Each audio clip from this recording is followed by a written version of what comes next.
Hey, it's your fellow Alopecia Princess, Jacqueline Hill Bennett. Thanks for tuning in to another episode of my show. In today's segment, I want to tell you guys about the 3 types of men who I often ran into when I was dating as an Alopecia Princess back in the day. Okay, you guys know I'm already married. I'm no longer dating, but I did date lots of men and I did date lots of scumbags. And I want to warn you about them because they can be very damaging to you. And if you're anything like me and lots of other alopecia princesses, you know that we are a fragile bunch. Okay, our self-esteem was hard to build after we lost our hair, and if we've come to a certain place, we have to make sure that we stay there. So we have to be very vigilant about people who want to tear us down. Okay, I'm going to tell you about 3 of these guys who can tear you down. I want to preface all this by first telling you guys that men in general never ever leave beautiful women. So if you are the type of woman who takes lots of pride in her appearance, men will never leave you. They will keep you around as long as they can, and they will treat you exactly the way that you allow them to treat you. So even if they didn't intend to keep you around, as a wife or in a long-term relationship, they'll just keep you on the side if you allow them to do so. And they'll date other women and they'll come to you and give you a call whenever they're bored or whenever they can't get a date. They'll call you up and they'll say, come on over and we'll watch Netflix and chill, right? You don't need that in your life, all right? So make sure that you're not being that person who's just hanging around because he is giving you little bones here and there, throwing you little bones, okay? Don't fall for his shit, okay? Get the hell out. Always be prepared to get your tennis shoes on and run away from a man if he's treating you halfway good. No man should ever treat you halfway good. If he's halfway good, it means he's halfway invested in you. He's halfway invested in the relationship. He's actually busy looking somewhere else for something else, and he's keeping you around until he finds her. And he may actually find her and still keep you around. So be vigilant, okay? Because not everybody's intentions are good. Now, all men's intentions are good. All right? So the first type of man that I want you guys to look out for is one that you'll probably come across quite often if you date a lot, like I did. I didn't sleep around, but I did date lots of guys, okay? And I was always ready to leave as soon as I saw some of these flags. However, I did get caught once or twice. Actually once, I did get caught with one of these 3 types of men, and I did end up spending way too much time with him and lost lots of years of dating, and I regret that. Nonetheless, I did find Mr. Right eventually, but it would have been way better on me if I didn't spend 6 years with Mr. Wrong. Okay, anyway, I want to help you guys avoid that. So let's talk about the first kind of guy. The first kind of guy is Edward the Embarrassed. I made notes, of course, because I'm trying to stay on topic. Edward the Embarrassed.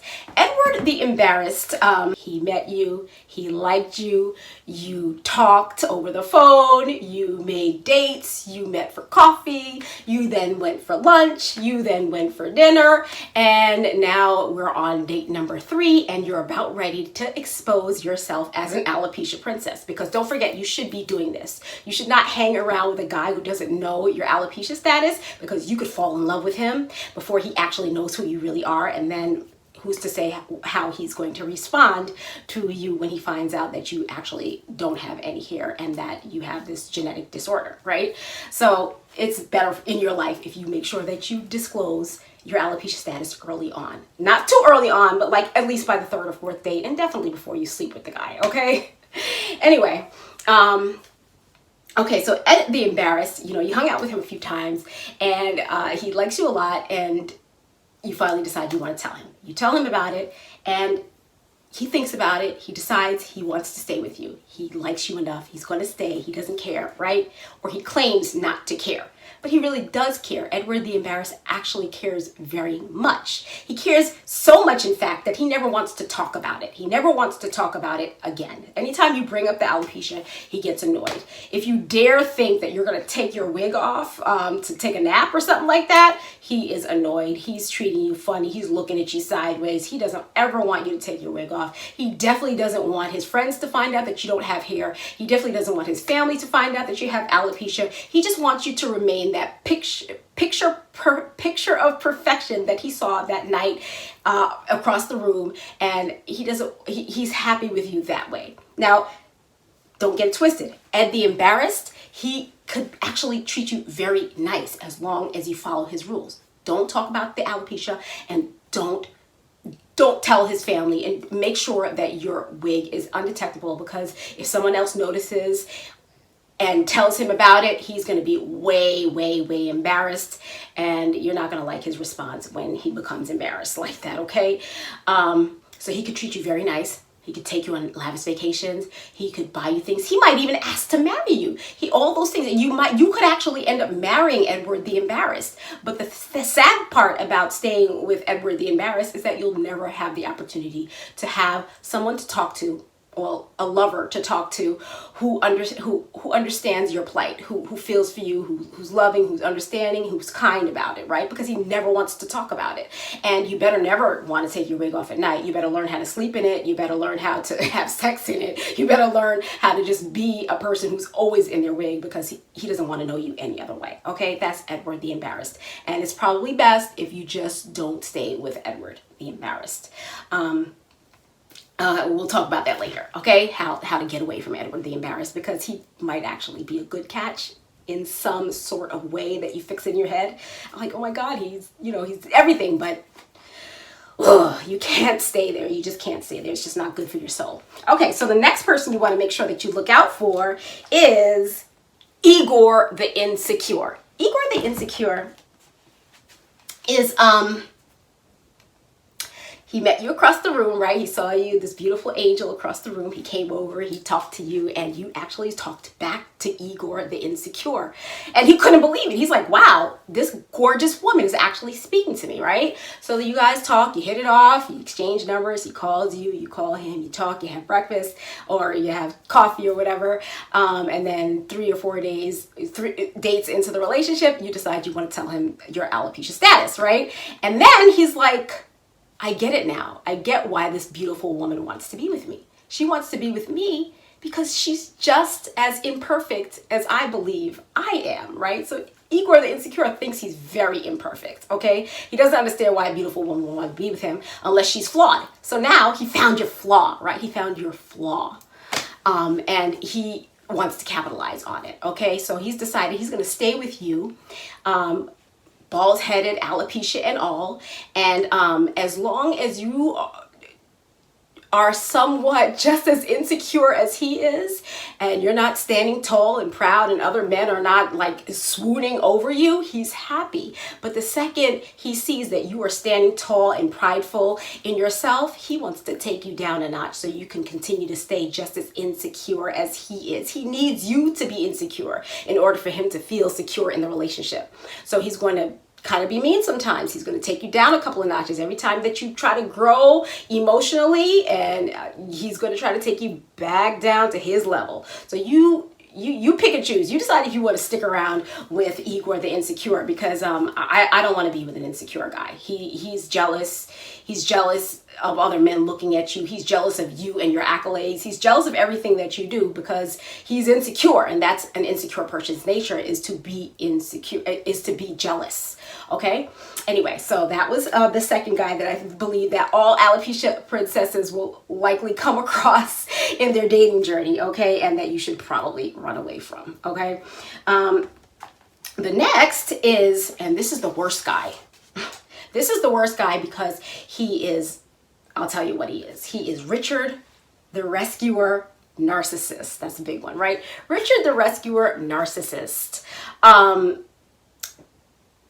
Didn't start out as a narcissist. Narcissists are funny people. They know exactly who they can get over on, right? They know exactly who to prey on. And they don't usually last with people who are very confident and secure. So if you find yourself being kind of insecure, like most alopecia princesses are, we do have that sense of insecurity. We are a fragile bunch. We worked hard to develop into secure beings, and we have to fight to stay that way, right? So these kind of narcissistic men prey on women who have fragile self-esteem, okay?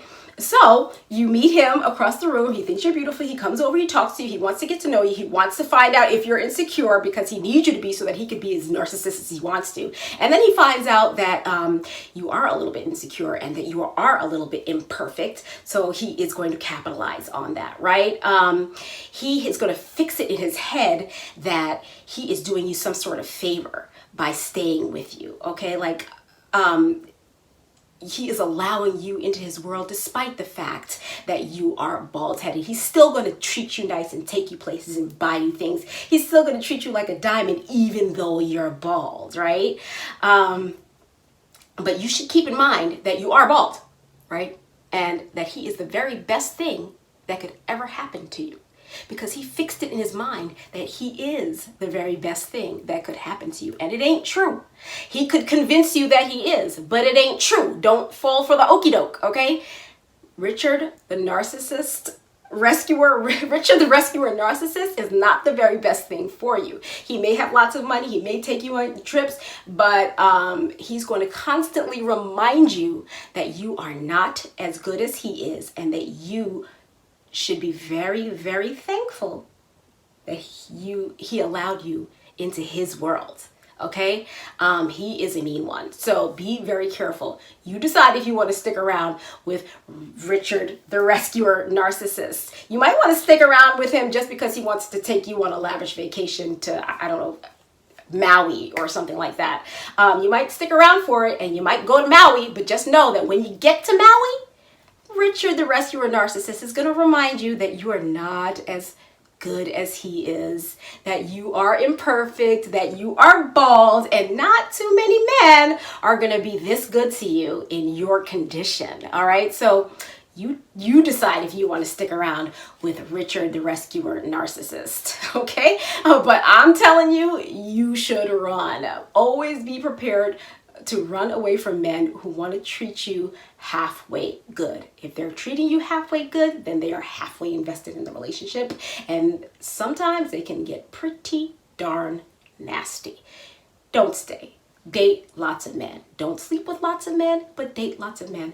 Eventually, you're going to find a number of men who you can choose from, who want to treat you well, who are not sick in the head, who don't have any sorts of insecurities, who are good for you. And those are the ones who you should be deciding who or you should or shouldn't marry. Let those be your pool of men. Filter out and the embarrassed. Filter out Igor the insecure. Filter out Richard the rescuer narcissist, and keep only the ones who are stable-minded enough to just be good for you. They might not be as exciting as those other three, because those kinds of men usually have really, really, really weird temperaments. They go through these highs and lows, with the exception, I think, of Ed the Embarrassed, because Ed the Embarrassed is just embarrassed, okay? But the other two, they go through highs and lows, and they can bring you with them, and they become almost addictive. So just be careful not to fall into their traps. All right, guys? Anyway, if you have any other additional types of men that you want to add to this list, please do so in the comments below.